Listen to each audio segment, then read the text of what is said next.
Everyone. My name is Paolo Vojnovic, and if you're new to my studiolo, I'm an art historian based in Tuscany, Italy. And as a matter of fact, I'm actually launching a brand new class on the early Renaissance starting on Tuesday. So if you want to take some really good notes and come to Florence next time, hopefully next year, as a real expert on Italian Renaissance, consider joining the course, and I will send you more information on that later on. I'm thrilled to have with us again tonight Kamin Mohammadi and Danila di Croce. After our great event last month, it was so amazing to see everyone here again as we continue to talk about Bella Figura and also talk about a brand new olive oil, which is something that Kamin will tell us all about. Kamin, hello, darling. Hi, hello, Paula. Nice to be back. Nice to see you and everybody. Hi, Betsy. Hi, Claire. So lovely. Hi. It's so exciting, isn't it? I have to say, I'm not zoomed out at all. I find it really exciting when everyone pops up on the screen. I know you have just been on the farms and looking at the oils and olives and figuring out what's going to happen with this season. So I can't wait to ask you more about that. But I just wanted to say hi to Danila as well. Hello, everyone. I hope you're all doing well. It is beautiful to see everyone join in and to have this nice experience. Last time was really fun. So it's wonderful to do this again. Yes, and I think it's actually amazing to have this ongoing conversation because, of course, they say the man can talk about any topic, just given a topic, the man can talk about it, and women don't really need a topic at all. And I think we're the living proof of that. We can chat about pretty much anything. So, I mean, what if I give you the microphone and you tell us what's happening in your part of Tuscany and what's happening with the new olives?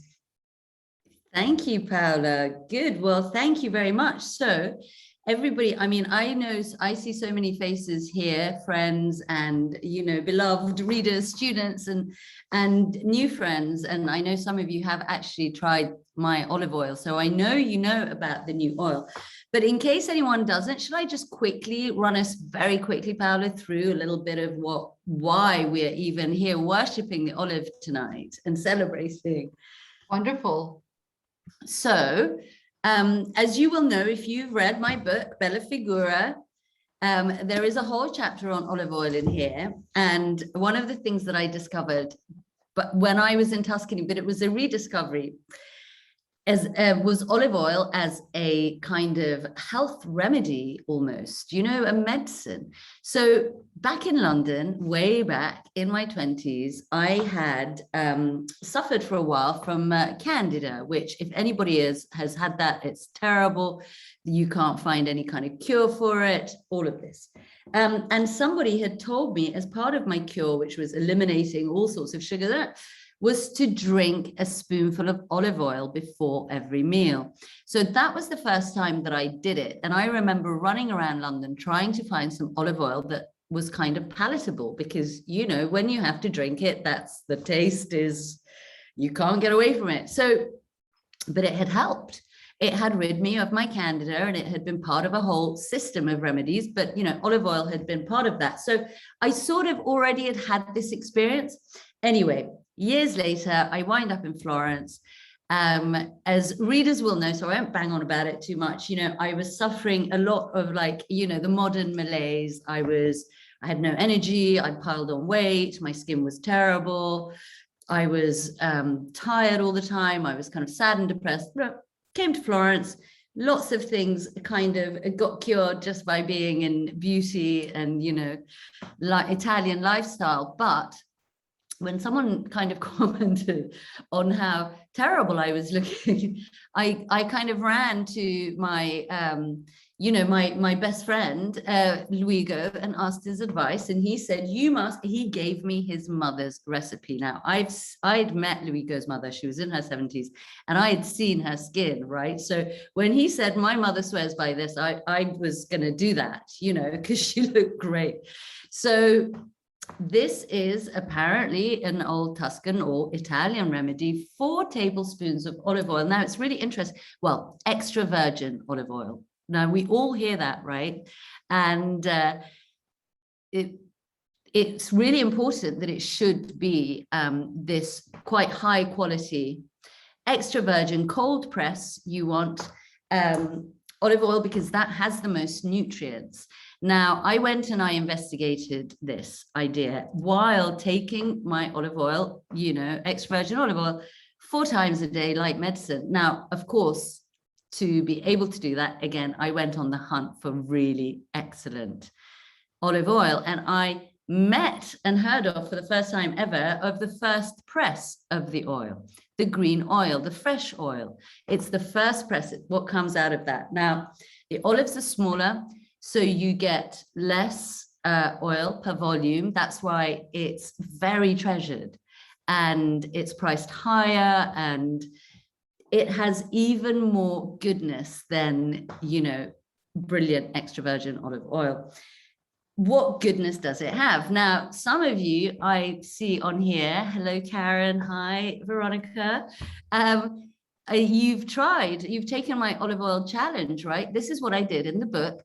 And sometimes I'm lucky enough to meet my readers, and they come and they buy the oil and they go away and they take the olive oil challenge, which is to take your 4 tablespoons a day.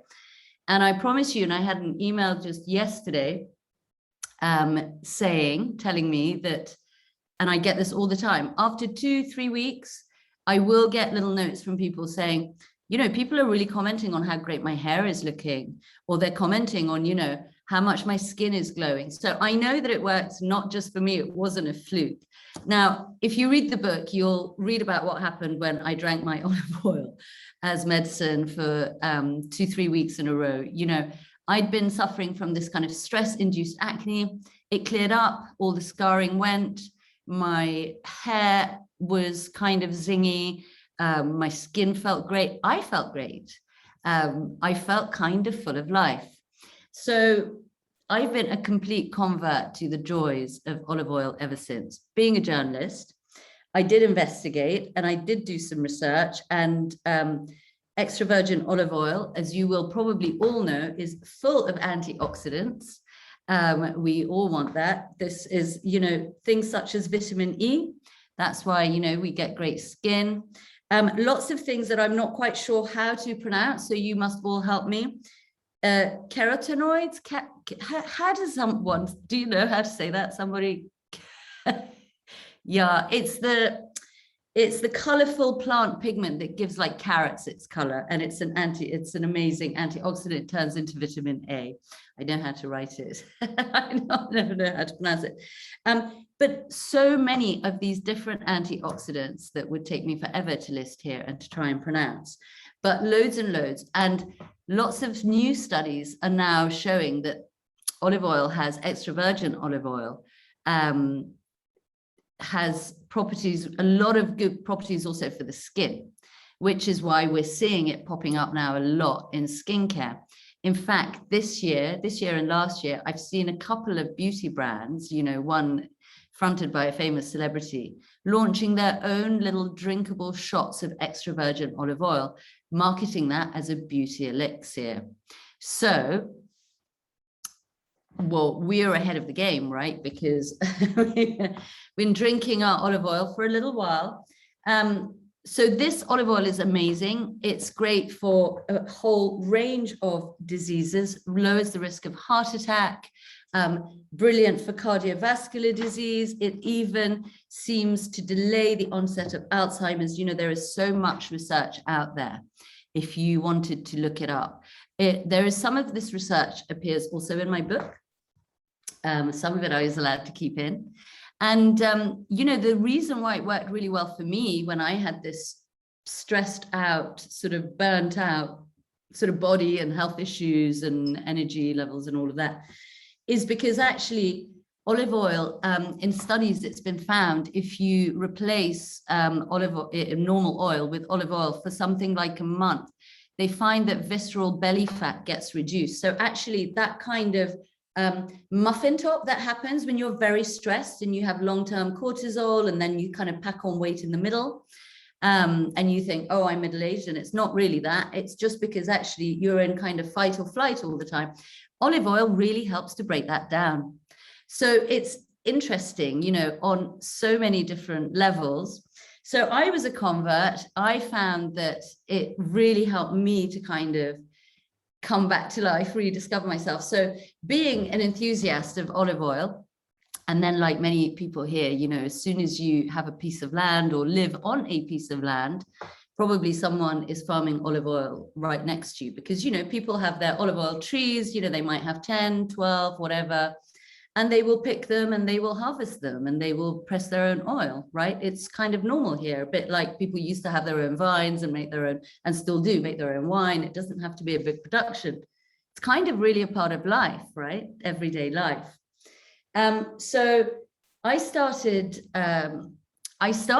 so enthusiastic. I started sort of taking care of a little, but, you know, having my own olive plants. And I had this olive oil, I had it in London, and people started to ask about it. And that's how I started to kind of sell it and put it out into the world. So there you go. I've just talked for a really long time.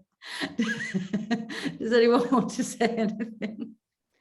Kamin, what I wanted to actually say is, interacting with your many readers around the world, I realized, you know, when you write a book, it's all kind of like giving a birth to a child that will then go and have a life of its own. When you were writing Bella Figura, I mean, did you ever imagine that this would be something that would then become such an interesting part of your life? No, I had no idea. I had no idea that, what are we, 3 years after publication? You know, it's, I'm still talking about it. I'm still hearing from people every day who are telling me how it's touched them, how it's improved their lives, how some aspect of it has really connected with them. I mean, quite aside from the olive oil, the magic balm, this kind of other stuff that was, I hadn't even dreamed of. So no, I could never have dreamed of it. It's quite something. I'm amazed, you know, and so grateful, because I've met so many amazing people because of this book, because people have contacted me and they've shared their stories, or, you know, connected with me or wanted to try the olive oil. So no, yeah. I really had no idea, Paola. And the olive oil that you produce now, how did you partner up with your wonderful neighbors next door to do this? Thank you for asking. So this is what happened. I had a tiny production and I was selling that. Now, last year when the pandemic happened and we live in on an estate in Tuscany, and readers of Bella Figura will know because it pops up in the last few chapters of the book. And it's called Coloniale, and it's a typical Tuscan kind of estate. They've got a lot of land, they produce beautiful wine, they have all of these many, you know, olive plants. They're called plants, right, Paola, aren't they? Not trees here.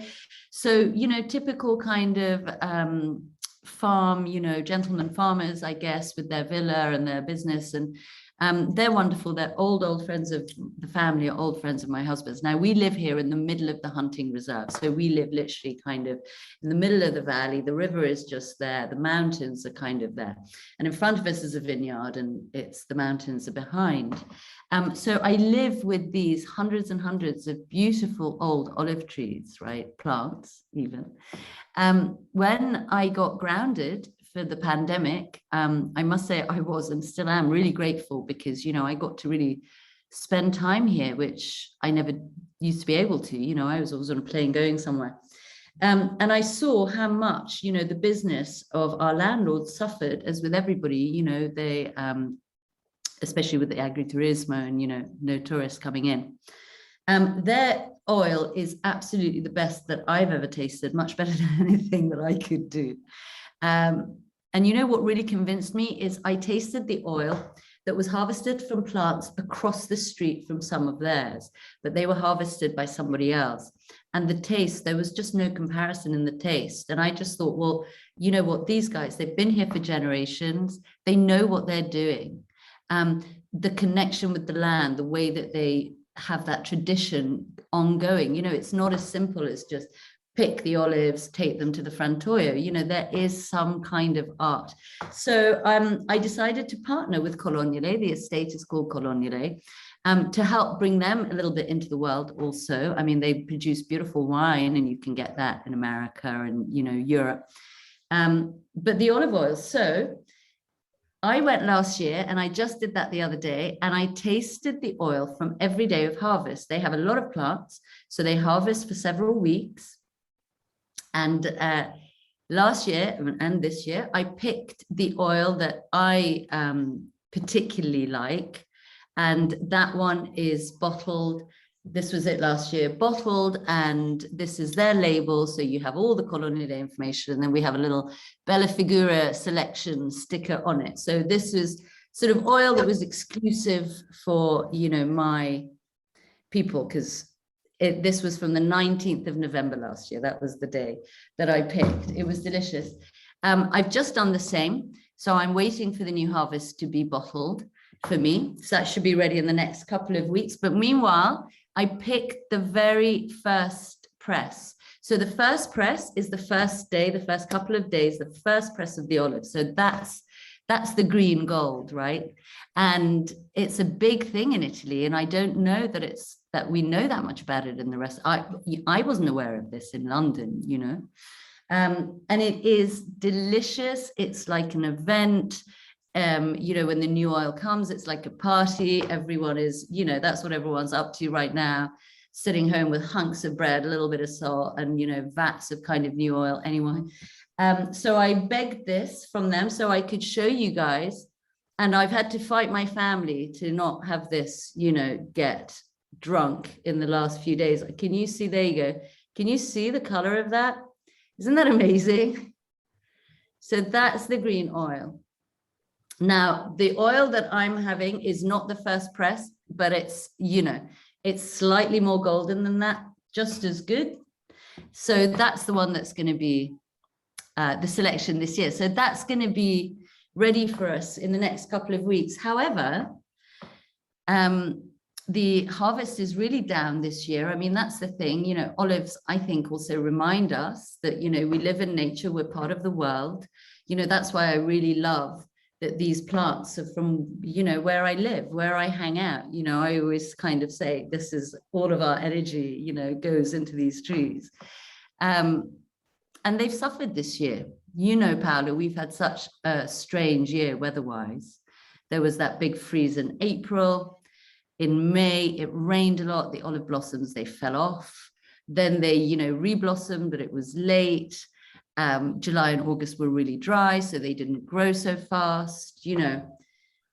So actually the yield is down to about 1/3 of the yield that they had last year. So, you know, every year, particularly in the last few years, the olive harvest gets affected by what's going on, you know. So that makes us, I suppose, very aware, you know, of the global climate crisis, the change, you know. So, however, having said that, we have less olives, but they gave more oil per olive. Now, you see, they are such, I'm sorry if I'm boring, I'm fascinated by them. Because the last couple of weeks of October, it was very windy. So they kind of dried out. So even though the olives were not so big, they didn't have so much where they had much higher oil content. So even though the yield was down, the oil itself was not as low. However, it's going to be a very small production this year. So I'm going to be figuring out how to kind of market that in the best way, right? Because I have so many wonderful customers who've been writing and pre-ordering. Yeah. Kamin, so for how long does it actually stay that beautiful green? I mean, how quickly will the color change if you have it in a bottle that is kind of a see-through bottle? Right. So never keep them in see-through bottles. That's why, you know, our bottles are dark. Or, as some of you will know, I also sell in tins, you know, the tins are green. So you want to keep it out of the light and the heat. You want to keep it as airtight as possible. You know, oxygen is not your friend in this instance. So you want to keep it as kind of So, you know, ideally you won't have a huge bottle that you open and close. You know, you'll decant and use small bottles so that you're not oxidizing that kind of main store, right? But if you keep it really well, I mean, certainly my oil from last year, this is still considered fresh oil. And it can be considered fresh for up to 2 years if it's well kept.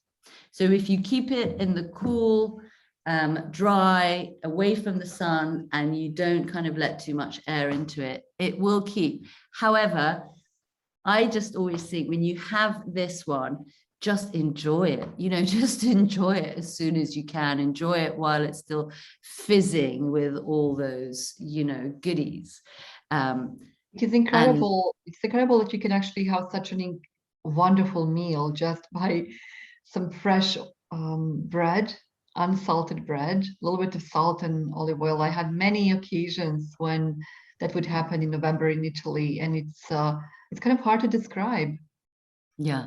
The joy of it, isn't it? The simplicity, but yeah, the new oil is in, you all just gather around the table, you know, you just, you know, the bread appears, that's it, you don't eat anything else, kind of for days, you know. And then you understand, of course, why Tuscan bread is unsalted, because things like the oil is so flavored. I mean, this oil, I wish you guys could taste it.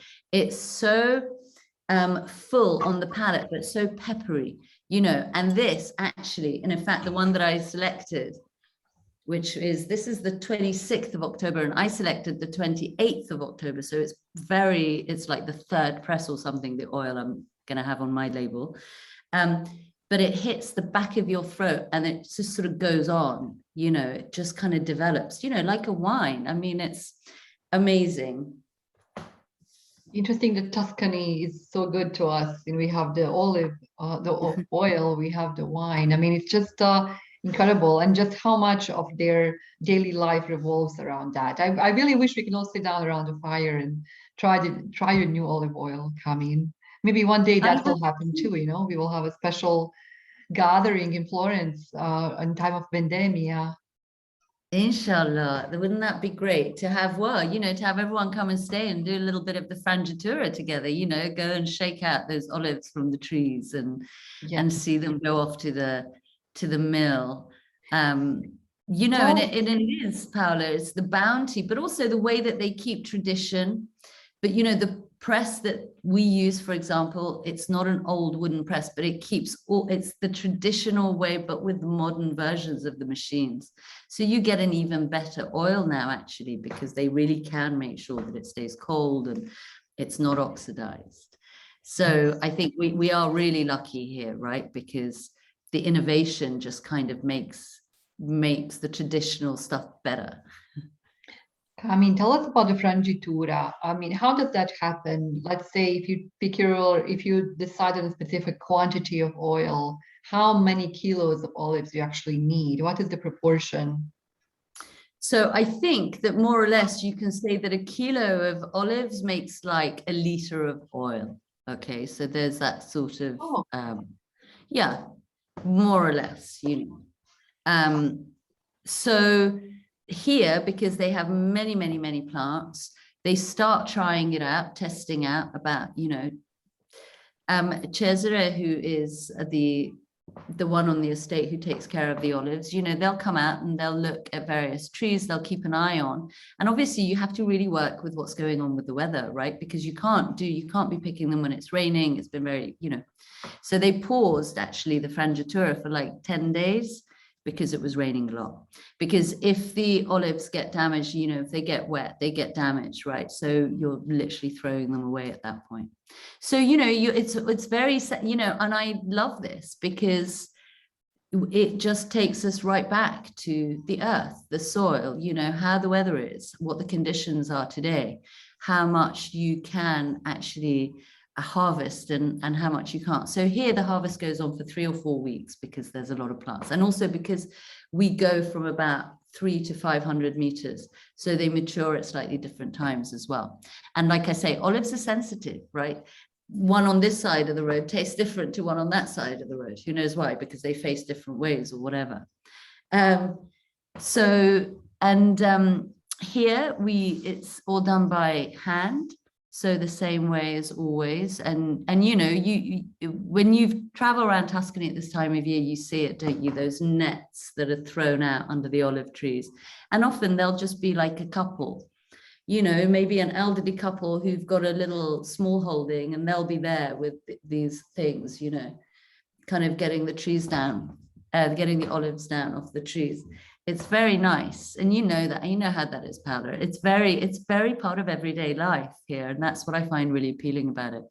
Yes, you know, when I moved to Florence, it took a while to make Florentine friends because Florentines have their network of friends since they were really young. People don't really move away around in Italy too much. So, you know, you probably live in a house where your parents and your grandparents lived. It's nothing unusual here. So it's kind of hard for them to open up to foreigners because people do come and go through Florence. So I think they're very protective of their friendships. But once the Florentines accept you, I think then you really are a part of their life forever. I don't know if do you agree on that, Kamin? I do agree. And that's when, you know, you get invited to do things with the family, like, you know, to help pick the olives of their sort of 10 trees or whatever. Yes. Danila, I wanted to actually I just wanted ask... to say one thing before we go to Danila, you know, so I knew exactly when I got truly accepted by my first Florentine friend is when she brought me their olive oil. And I thought, oh my gosh, I made it. Now I'm a dear, cherished friend. And the bottle was really dirty. I think I don't know what they did. I don't know if they ever washed them, but it was the most delicious olive oil. So it was a sign for me that, you know, I made a Florentine friend. So Yeah. thank you so much, Kamin, for giving us that introduction. I wanted to talk also about your label very quickly before we go over to Danila and see what are her plans for this month. So do you know what? I don't have any of my magic balm, but a few years ago, I was in London. I stayed a winter in London. I went to Waitrose, which some of you will know is a sort of posh supermarket. I bought their best olive oil that I could find. I came home. In some things, I've become very Italian, like with the coffee, with the olive oil. I tasted a bit of this olive oil and went, that's a very Italian thing to do, right? Bad coffee. So I rang the estate, Mario, one of the boys who runs the estate, and I said, oh, Mario, it's late October. Have you started harvesting the olives? And he said, yeah, we've actually just finished and we're just bottling up. And I said, oh, can you send me some oil? I'm in London. So he took pity on me. Oh my God, she's stranded in London without decent olive oil. And took my address. And the following week, 25 litres arrived. So 5-litre tins arrived, you know, like the rescue package from Italy, to see you through the miserable. And that's when actually people started coming around and going, what's this? And that's kind of how that was born, just literally because I wanted to share it with people. At that time, I also was using an olive oil balm that I was buying from the local farmer's market from a really wonderful Greek guy. It ran out and I thought, I've got the best olive oil in the world. Why don't I try that? So I looked for recipes and I experimented for a little while in my kitchen, and I came up with what is now Kamin's Magic Balm, which I can't show you because I haven't got one here, sorry. And it's an olive oil, balm basically, and it's been really popular. That's been going on for a few years. I've been selling that to everybody all over the world, and I've got lovely reports of it that it has cleared up eczema, rosacea, various kinds of skin complaints, even hay fever. I watched it help my sister before my eyes with hay fever. So again, I make that, and when people order it, I make it specifically for the person who's ordered it, because the magic part of Kamin's Magic Balm is I'm also a Reiki healer, so I put in the kind of Reiki energy for the person that's ordered it, so it's very bespoke. And it's full of this wonderful stuff, which, you know, I was saying some of the latest research, Paola, is all about the skincare properties of olive oil. It's full of something called squalene, which is now one of the buzzwords in skincare. So, you know, and as Sophia Loren said, you know, she bathes in olive oil, she drinks it, she cooks with it, she puts it on her skin, she puts it on her hair. So you know what, if it's good enough for Sophia Loren. Yes, yes. And as a magic balm user, I can attest it's absolutely incredible. So thank you, Danila. Over to you. It's so fun to actually, usually I don't have my guests coming again to studio. So it's really fun to actually catch up and see what happened in the, in the few weeks that we did our first event, and what are your plans, Danila, now coming up into this beautiful holiday season. Yes, well, as you can see, I brought the holiday cheer because I've been busy planning my mercato. So I have a Dolce Vita Mercato coming up, and I love that all that Kamin talked about because it just sounds so beautiful. And again, we're so far. The people here, I know some people are here from Toronto, and I say hello. And I do see obviously people from the States and even just around the world. I know we're all listening and thinking like, oh, I wish we could be there and try that olive oil, but I mean, I'm trying to bring the next best thing. So what I do, as you know, my brand Viva la Dolce is all about long live the good life, right? And so what I do is I try to bring Italy closer to those who, like me, can't be there all the time, can't get those good things every day. So I do different events throughout the year. So this is actually my fourth mercato, the first time I'm doing a Christmas mercato. So it's been really fun. We've been planning it.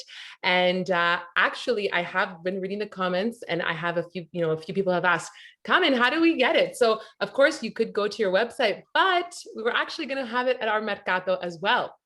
So I'm excited. If you're visiting the Mercato, you will see her digital vendor booth, and she will have all these beautiful products that you can, go ahead and have straight access to. So the Mercato is going to run next week. So it's from the November 25th to the 28th, because, we have amazing artists, local artisans, I should say. So we have everything from food that people, we have like a pasta maker. So they make beautiful fresh pasta.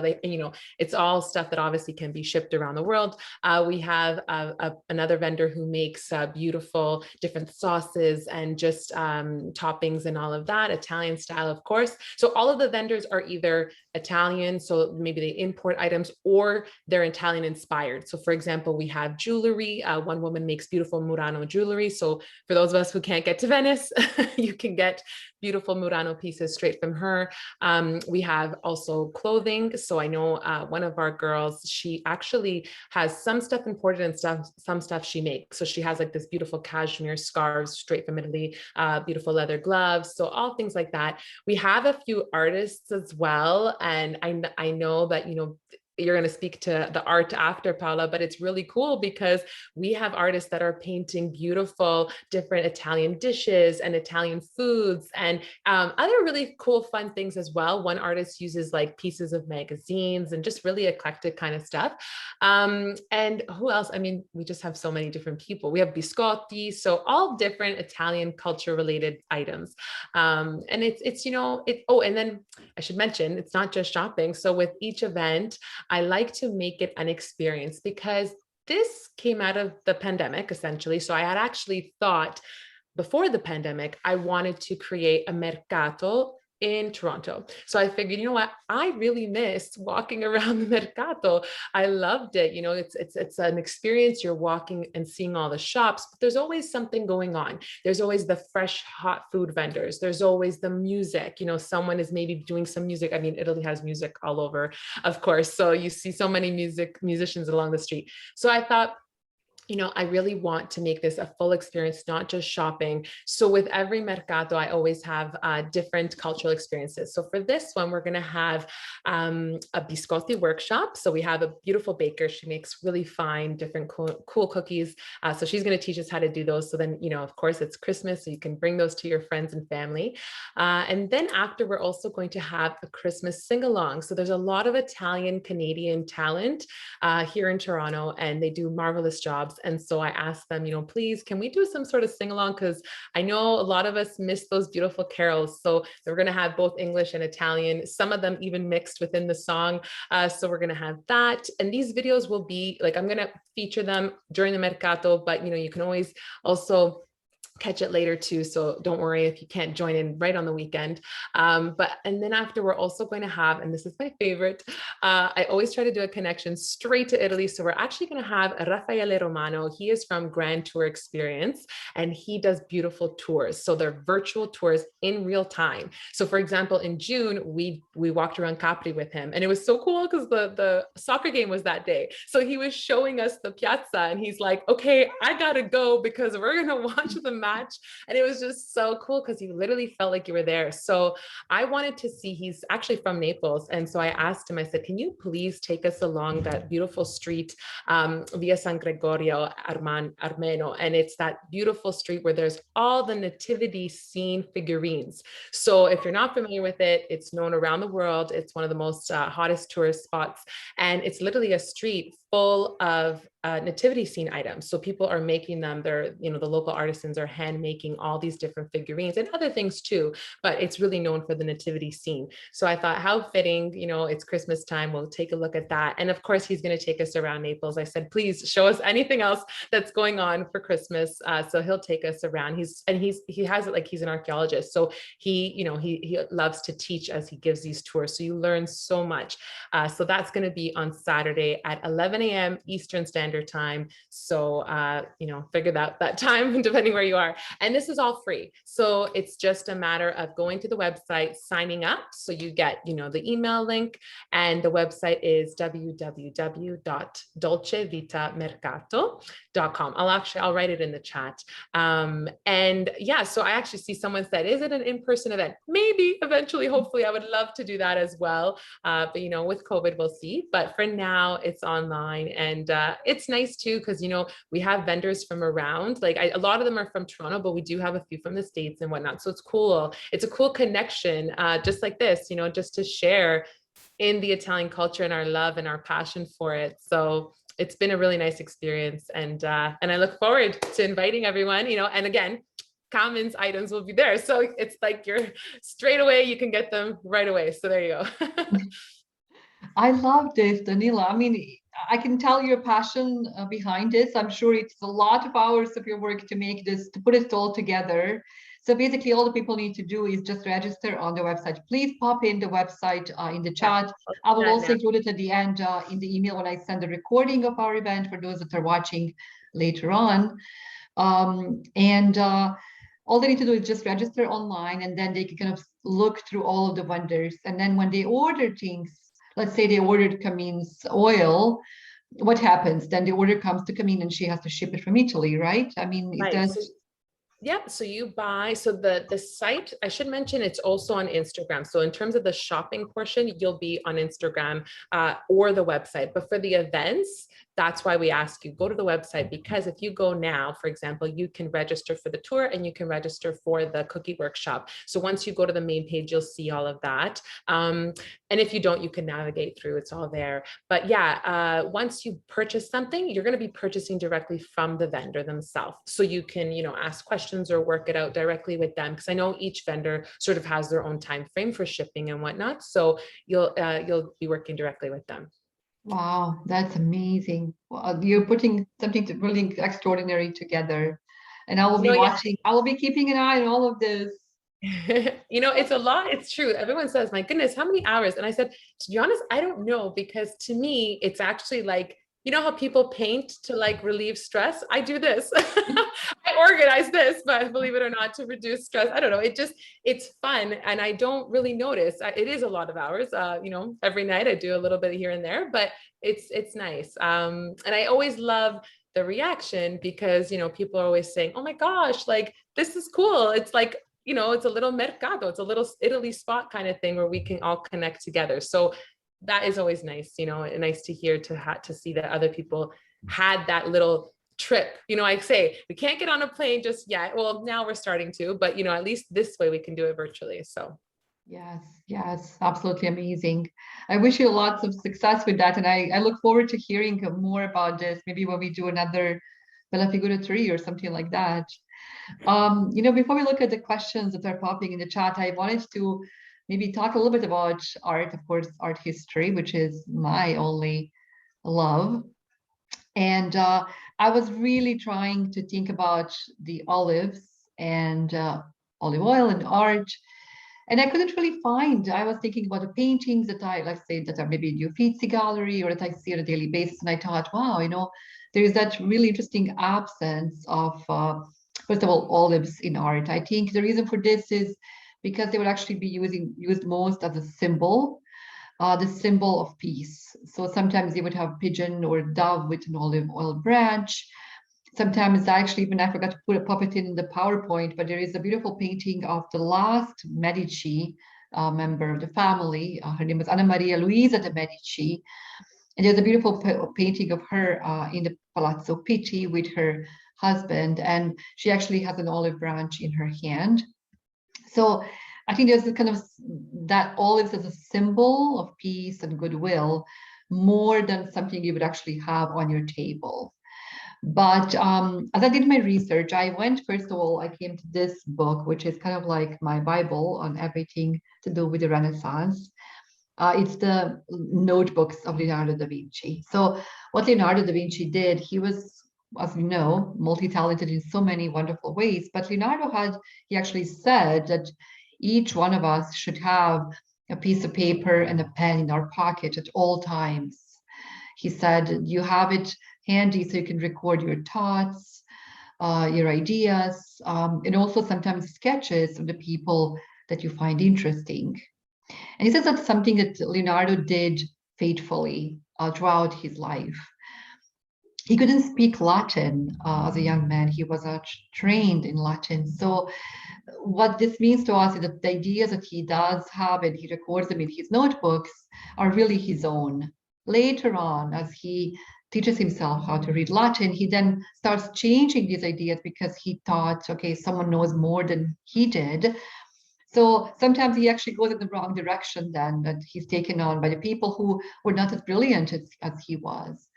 So anyway, the notebooks are kind of a way to really look at the mind of Da Vinci and to understand what interested him. And really, there was really no limit to things around him that interested Leonardo, not just the world around him, but also he would even think about, what is the color of the water on the moon? He would even think about the outer space. I mean, that is how curious his busy mind was.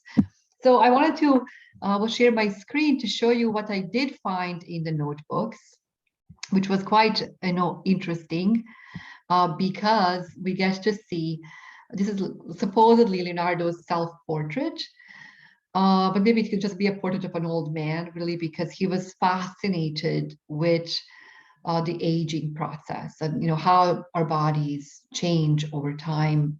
And I put here prophetie. This is actually how he refers to them in his notebooks. They're prophecies, which for us, of course, would be something to do with predicting future, being able to see into the future and sharing that information with others. But in case of Leonardo, he's actually using them this term in a very different way. And the term is really almost like a riddle.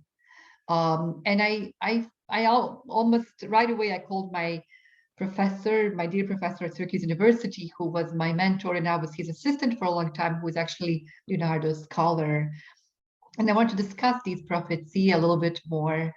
And he was just telling me that, mostly the prophecies are going to be there to, maybe you have used them at the courts of Italy, these beautiful Renaissance courts, to really pass the evening. So there will be someone who would ask you a question, and then audience would try to guess what the answer was. So this is actually where we see Leonardo mentioning something that has to do with olives. So he says, and things will descend with fury from above and will give us nourishment and light. So this is Leonardo's way to actually describe olives, because then later he does give us the answer, and he says, the olives which fall from the olive trees give us the oil which makes light. So it's kind of curious that when he makes the proposal, when he asks the question, he talks about nourishment and light. So basically they would use them in the olive lamps to have oil, to have light. But when he actually gives us the answer, he only talks about the olive which makes light. So a very practical use of olive oil in the oil lamps, but he doesn't talk about that nourishing aspect of them. So I also think I couldn't find the exact reference to that in the notebooks, but I do believe that Leonardo studies olive branches, and because there's a really beautiful color with olive leaves. One side is almost silvery in color, while the other one is a little bit darker green. And he was really carefully observing that as well. So I will work more on this now that I have started kind of digging into Leonardo's world. And I will maybe share that next time when we get together. But what I did want to do is just share 3 of the paintings that you would find in the Uffizi Gallery. They're actually all in the same room. And they are really about food. So interestingly, again, no olives anywhere. But in this beautiful painting, early work of Caravaggio, called the Bacchus, so he's god of wine, we kind of get to see what would be the richness of the Italian fall. And you have the beautiful grapes. Look at the grapes in his hair.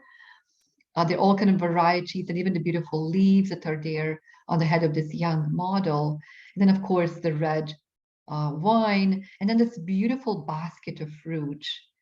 This is something extraordinary because before Caravaggio, before kind of the late 16th century, no one is really looking at the still life as a concept or as something that could be painted.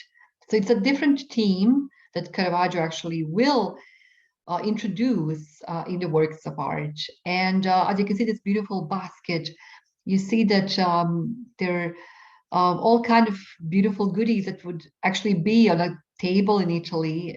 I think Caravaggio was in Rome at this time when he was painting this work. But you see that also the fruit is a little bit kind of gotten old because Caravaggio could only paint things that he sees in front of him. So I kind of imagine the process of creating this work is that he has a model there who is posing for him. And then every time he comes to the studio and he looks at this basket of fruit, he's kind of noting what is happening to it over a period of few days. So you see, it's no longer the freshest fruit. I did not know when he would actually stop working on this work, but it's quite exceptional.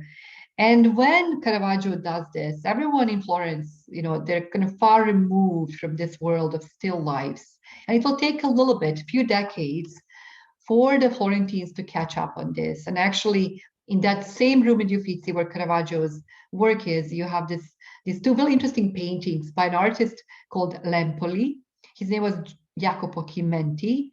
His father was born in a small town called Empoli, close to Florence, and that is what gave him his nickname. And we have these really interesting paintings that are something very much a new genre for the 17th century. Chimenti is a very famous artist by this time. He had a very successful career painting mostly altarpieces, very much religious works of art full of figures. So to have something like this that he's working on very carefully, you see how there's this almost analytical approach to the subject, showing us what would be part of a pantry of an Italian home. So a very wealthy Italian home, you know, what would they be, what would they have in their kitchen or the food storage? So that these 2 paintings are extraordinary because they show us, you know, what would be probably served at the table in the 17th century Tuscan villas. And I love the way the space would be organized because as you can see, there's wooden elements that are here. But then you also have, you know, the wooden elements are here on the side where they would be able to, almost like a shelf that they would put things on. But then there's also a shelf up above that has these hooks coming down where they will be able to cure the meats, also hang different things. And even the kind of beautiful object that they would actually have in the kitchen. So you see all kind of beautiful metal and wooden elements as well. And here's also the key, probably the key that probably the main cook would use to be able to access maybe the deposits with the food storage. So I think his work is actually extraordinary. And then the other painting is even more rich in the details. When I was preparing to be a tour guide in Florence, it's a 900-hour training, quite extraordinary, actually. And I remember our Florentine art history teacher told us that there was actually a kind of a running joke about Empoli, and actually kind of a play on his name, Empoli. And they would call him riempilo, so kind of similar, which means fill them up. So the kind of the living myth about these works is that Empoli would send his students to the market, have them buy everything they could find, and then he would paint very, very quickly with their help to finish the still life, to have it done, and then they would basically cook and eat all of this. So it was kind of in his own personal interest to have as many possible wild birds, pieces of lamb, pork, sausage, all kind of wonderful things that would be then part of the meal that they would share in his studio. And I love this work because you don't only get to see the beautiful, rich details of this and this beautiful play of light and dark. There's clarity in this organization of the painting. But you also see almost like that someone was already here. So there's little pieces of bread already kind of crumbled up. It's almost like someone was already eating on this dish. So it might be the cook as she's getting everything ready, nibbling on stuff. You see the kind of half lemon here as well. So I find this absolutely delightful window into the 17th century Tuscan kitchens. And then here on the side, on the lower left, there is this really interesting wooden container. And I was wondering, Kamin, maybe you would know if this is something where they would actually have the wine that we have nicely kind of in different, jugs here. Could you think this could be something that they would have actually used to store olive oil? I was wondering about that, but it would have to be probably not in wood. I don't know. It could be, right? Because up above, you see there's actually a cup. Yeah. So it could be like almost like a measuring cup. Yeah. So it seems to be like, this is a pair. It's a kind of I think they're together, right? There's almost like the cup is adjust or tied to it somehow. Yeah. It doesn't look like a wooden container or the oil, wine container to me at all. But again, it might be. I think it's just a curious subject. I was trying to find more online about this. And it's interesting that, art historians don't really talk about these paintings quite often. And this is something that also ties in with the fact that many painters in the 17th century would not really dare to paint this. It was not seen as something of a respectable thing that you would pass your time doing. But Empoli was very different in that. He really embraces this subject that is introduced by Caravaggio, and he kind of uses that same idea of the light and dark and the shadows that he's playing with here, but to show us a very detailed, beautiful, orderly pantry of the 17th century Tuscan home. I also love the garlic that is hanging on the side, and then here on this wooden element, he actually signs his name. So a very famous artist who's already had an amazing career, all of a sudden decides to do these really fun paintings that could be considered kind of a second class genre in the 17th century. But if you want to take a deeper look in this and maybe do a little bit of your own research, there is actually a wonderful project started by the Uffizi Gallery, and it's this hashtag Uffizi da mangiare, so Uffizi to eat. And if you follow this hashtag on social media, you will actually find a lot of beautiful videos. And what they did was super wonderful. I think they actually called in the Tuscan chefs from the most famous restaurants in Tuscany, and they asked them to make a meal inspired by one of the paintings, of these kind of paintings in the Uffizi. So I've been watching these videos, and they, of course, they make all kind of wonderful things using chicken liver and, very much a Tuscan medieval cuisine.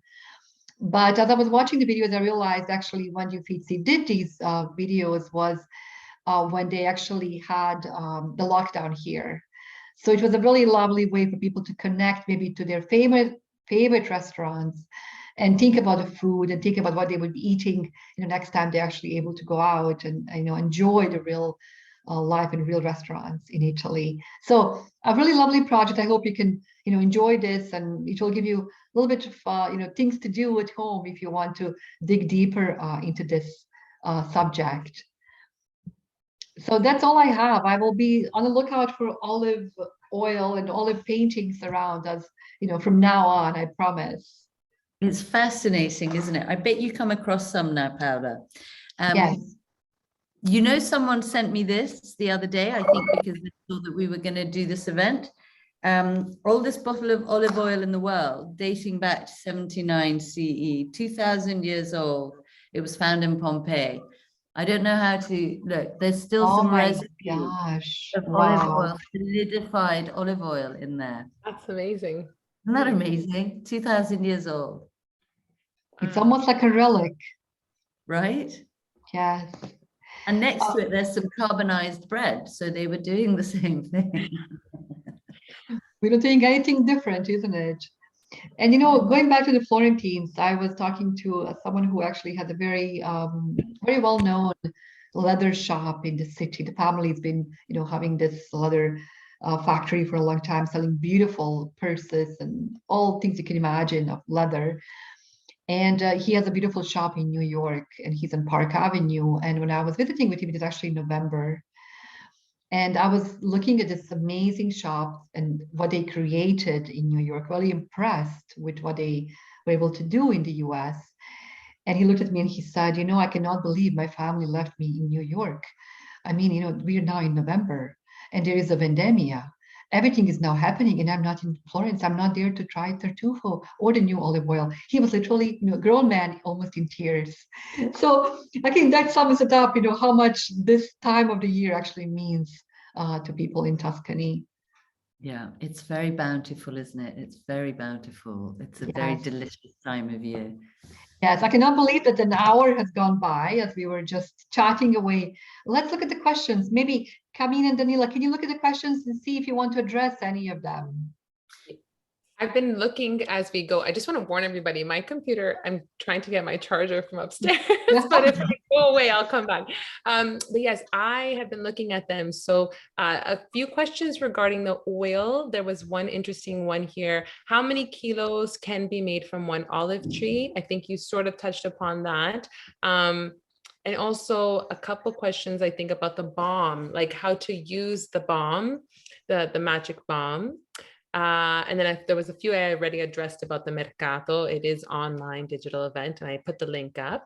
But yeah, did you want to just maybe talk about that, Kamin, like the amount? So yes, I saw that, Veronica. I saw your question. So I guess it depends how much you produce from. I guess it depends on the tree, the age of the tree. I think it's like that. So I don't have like any kind of figures from one tree. Do you know what I mean?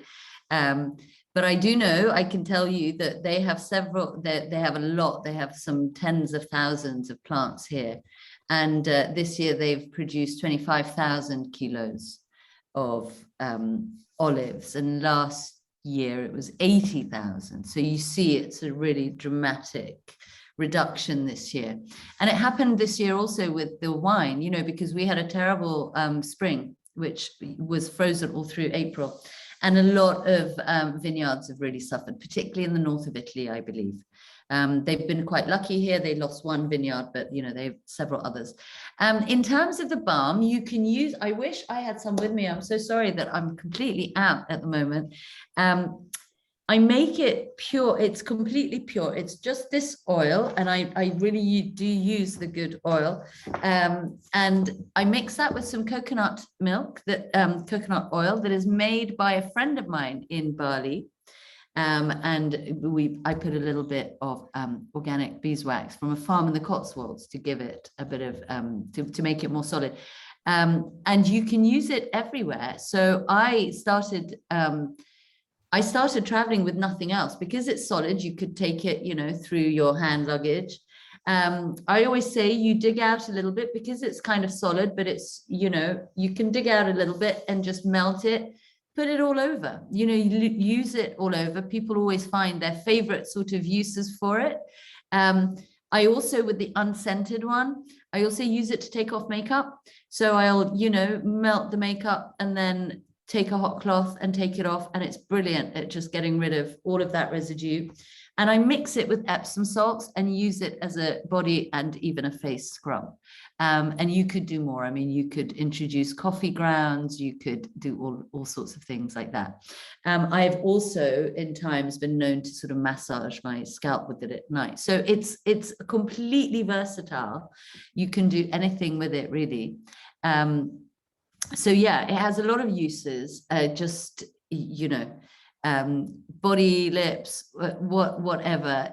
Do I know of any Italian olive oil growers? I don't know about what was going on at COP26, whether there was any Italian olive oil growers, but what a great question. I have no idea. Does anybody know anything about that? No. That's that's a great question. Yeah. Every year here,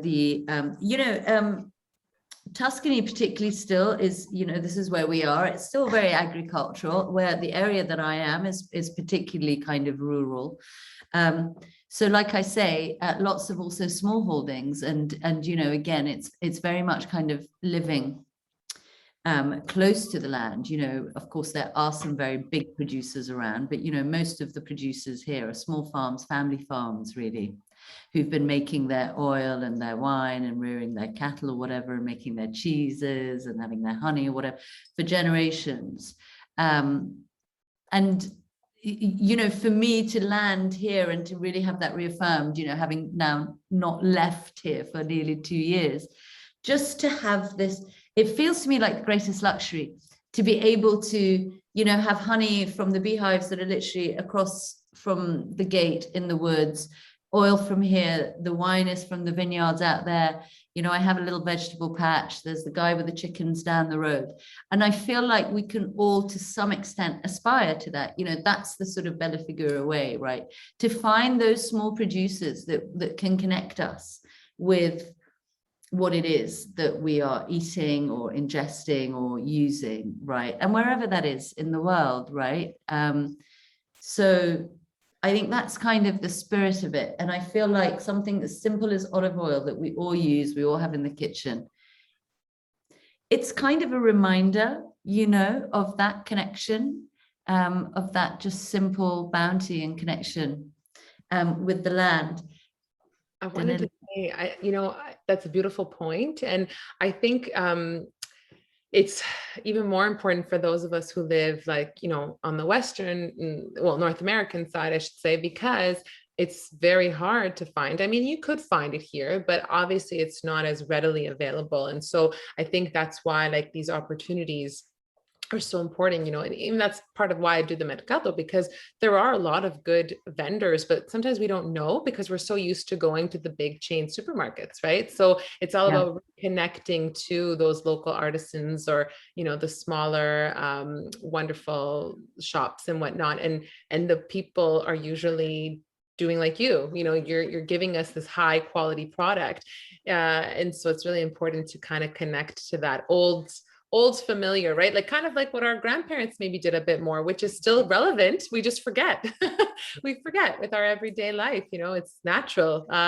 I think it's hard too. We're so inundated with messages from the big brands, right? So this is a great reminder. And, thank you, Kamin. You gave so much wonderful information. I just want to mention there are so many beautiful questions and information as well. But there was one question that keeps popping up from Tracy. Is there a benefit to having the oil just before a meal? The meal. Yes, thank you, Tracy. I wanted to get to that. Well, do you know what? I don't know specifically, but my kind of intuition tells me that what you're doing is, you're getting all of the benefits before while you have an empty stomach, you're lining your stomach. That Italian teenagers, that's something that they do before they go out. If they're going out on a Saturday night, is mum will give them a spoonful of olive oil to line the stomach, whenever they're going to go and drink. In the UK, they have a slice of bread. So that's what we do bread, right? That's cool. The olive oil. Okay, I'll have to remember that for when my kids start going out. So I think that before the meal must be about that, lining your stomach. And you know what? The very first one is meant to be first thing in the morning. So that's meant to be kind of getting into your system before anything else. And from my own experiences with it healing, you know, various kind of digestive issues and intolerances and, you know, those kind of modern problems, it is extremely effective at rebalancing the gut. Right, we're all about the biodiome now and all of that kind of stuff, and I think olive oil is wonderful for rebalancing. But you know what, I love, if you take your olive oil, you don't have to worry about your kind of taking your good bacteria, taking your omegas, taking this vitamin, taking vitamin E, because it's all in there. It's all in there, and it's in a beautiful kind of harmony with each other. In fact, I think the composition of olive oil is very digestible because I think it bears extreme similarity to human, like mother's milk. So it's extremely, you know, the more you research the benefits, the health benefits of olive oil, the more amazing stuff that you find. So I just think, you know, everyone, let's just go for it. So will it help with heartburn? Yes, I think so. I think it will help with everything, Glenna. I myself am testament in the sense that 2 or 3 times in my life when I've had health issues like that, olive oil has been one of the most key kind of cures. And in fact, even now, if I'm going through a period where I know I'm going to be stressed and that's going to kind of destroy my digestive system, and I will I'll restart the 4 spoons a day, you know, to give to sort of bolster my system. How do you do it, Kamin? How do you divide the 4 spoons? Tablespoons. I mean, although I do say, oh, I see. So Interval. first thing in the morning and then one before each meal. Okay. Okay. But you know, some people don't like doing that. So I mean, take a teaspoon. You know.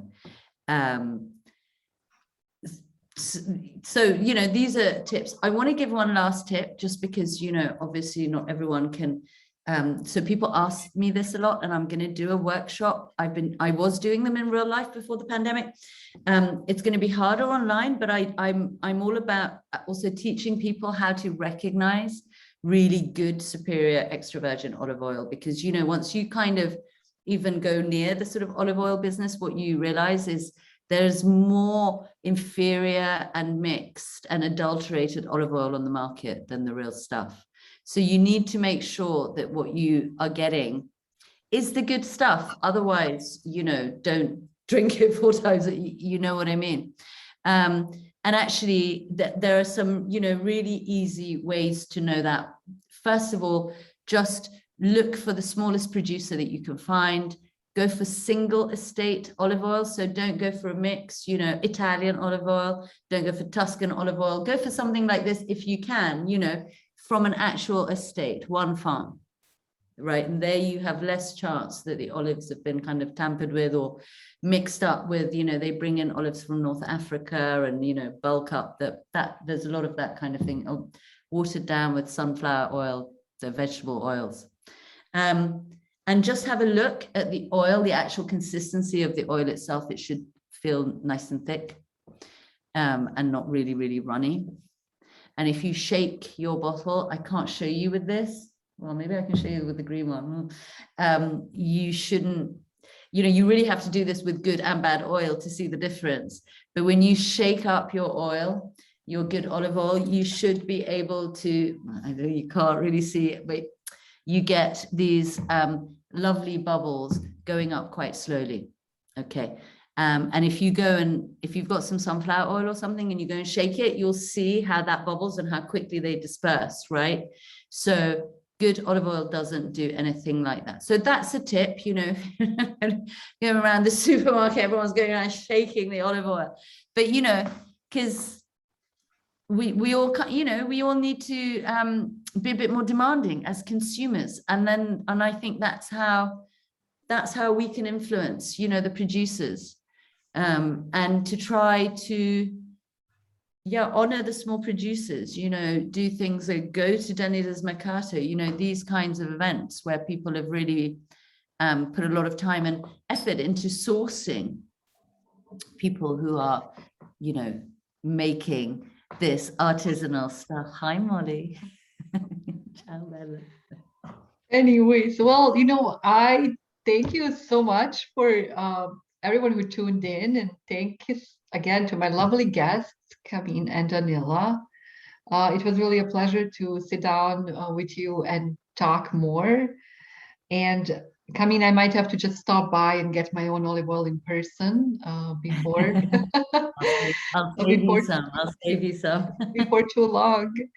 And if you want to pop in and just say hi to our guests before we sign out, please do. I wanted to also just extend an invitation if you are free tomorrow at exactly the same time. So 7 p.m. in Italy, 10 a.m. on the West Coast, and 1 p.m. on East Coast. I will have another guest. So this is the first time I actually have two events in Studiolo in the same weekend. And I'll be talking to Hershey Felder, this incredibly creative pianist, filmmaker, and producer.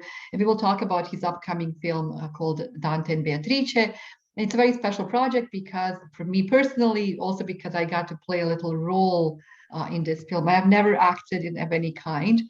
So I'm kind of thinking every day, oh my gosh, I hope I didn't ruin the scenes of the film where I'm in. But it gave me a wonderful excuse to be a part of a movie set, to dress up in a beautiful 15th century costume. And it's been just absolutely thrilling. So if you do have time to pop in tomorrow, please drop me a line, and I look forward to seeing you there tomorrow as well.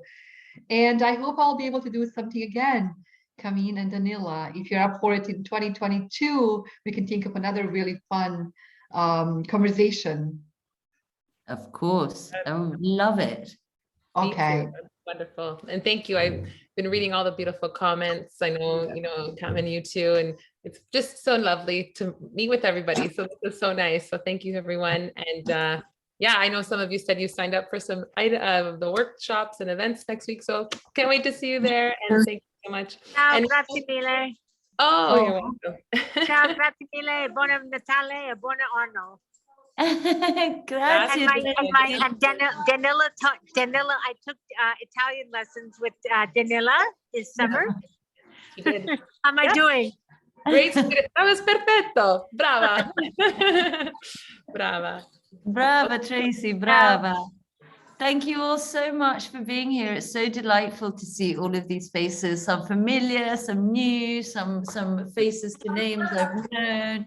Look at Veronica's little dog there. Oh, yeah. Thank you, Paula. I'm going to try coming tomorrow. I'm going to send you an email for the link. Yes. Okay. Sounds great. Okay. Thank you. Ciao. I must say, you guys, I'm going to be there in the event with Hershey tomorrow. If you don't know Hershey's work, you should check him out. He is quite an amazing artist and quite a wonderful human being, actually. So it's going to be a great event. Yeah. And didn't Paula look amazing in her Renaissance gear? I might have to include a picture of me just with when I send a recording out. Anyway, so thanks everyone. And if you want to